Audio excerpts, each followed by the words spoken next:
अमित कुमार जी। राधे राधे प्रभु जी। राधे राधे महाराज जी। महाराज जी, मैं 16 वर्षों से फिल्म लाइन में था। महाराज जी, जब से मैंने मोबाइल के माध्यम से आपका सत्संग सुना, मेरा मन अभिनय में नहीं लग रहा और मैं मुंबई सब छोड़ छूट के वृंदावन रहने के लिए आ गया हूँ महाराज जी। नहीं, हमें लगता है कि अभिनय जीवन जीने के लिए है और जीवन प्रभु के लिए, ऐसा बना लो।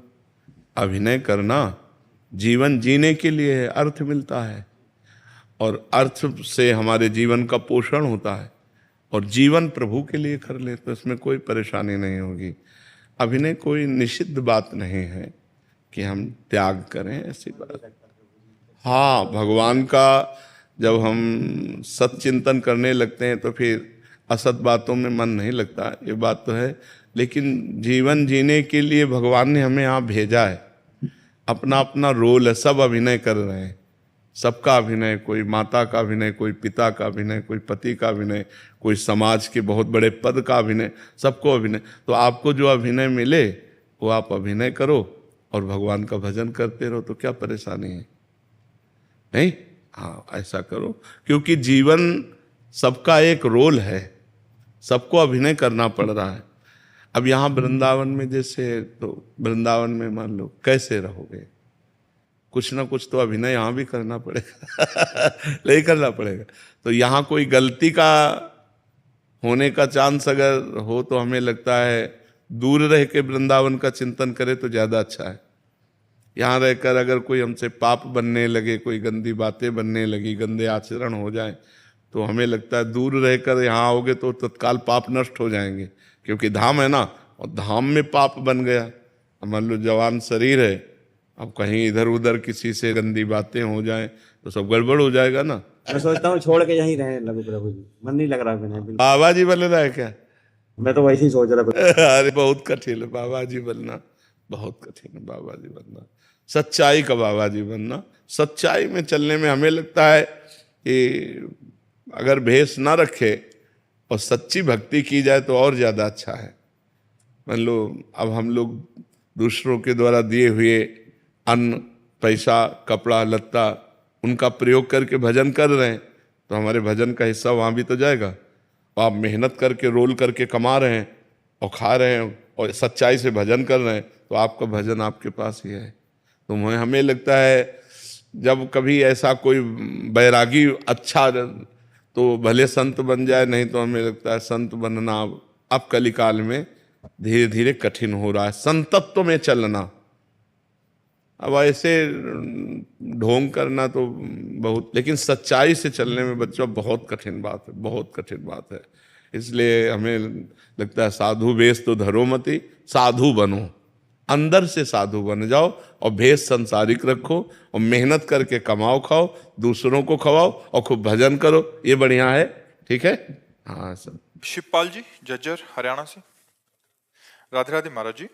महाराज जी, मैंने किसी ग्रंथ में पढ़ा था कि मृत्यु के समय जीवात्मा अपने सूक्ष्म शरीर के माध्यम से बाहर निकलती है तो तत्काल उसका संरक्षण करने के लिए उसके पूर्व स्वजन, इष्ट, गुरु आदि का सहयोग मिलता है। कुछ नहीं, कुछ नहीं, ये सब नहीं, ऐसा कुछ नहीं होता। जो अज्ञानी जीव शरीर छोड़ता है तो कर्म बंधन में बंधा हुआ वो होता, स्वतंत्र नहीं होता और उसकी कोई रक्षा करने की जरूरत नहीं होती।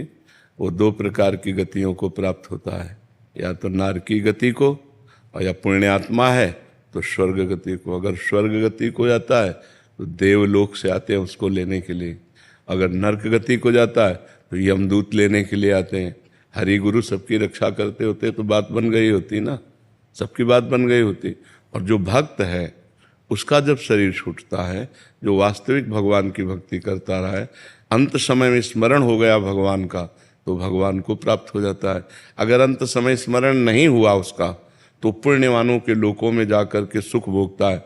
फिर यहाँ मृत्यु लोक में श्रीवान, कुलवान, धनवानों के यहाँ उसका जन्म होता है और वो पूर्व भजन जहाँ से उसका रुका हुआ था वहाँ से फिर भजन चल करके वो भगवान को प्राप्त हो लेता है। तो ऐसी गतियाँ, ऐसा नहीं कि सब परिवार के स्वजन, कोई स्वतंत्र है क्या? कोई स्वतंत्र है क्या? सब परतंत्र है, कर्म के वशीभूत सब हैं। तो ऐसा थोड़ी कि तुम्हारे पिता आके तुम्हारी समीक्षा करेंगे, वो न जाने कौन से नरक में है या न जाने कौन से स्वर्ग में या न जाने कौन सी योनि में चले गए। वहाँ कोई परिवार स्वजन संबंधी तुम्हारा थोड़ी है, शरीर तक है, शरीर का काम खत्म, कर्म बंधन से वो जीव कहाँ कीड़ा बनेगा जाके कि देवता बनेगा जाकर कि क्या बनेगा, उसका कोई ये सब प्रमाणिक किसी ग्रंथ में लिखा हो तो हमें बताओ, क्योंकि जहाँ तक बचपन से हम ग्रंथ ही पढ़ते रहे, समझ में आ रहा है आपको? ये बात ऐसा है, जीव स्वतंत्र नहीं है, जीव परतंत्र है, कर्म के परवर।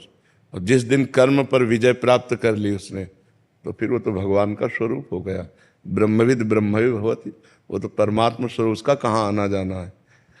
जैसे तरंग समुद्र में लीन हो गई तो समुद्र हो गई, तरंग का अस्तित्व खत्म हो गया।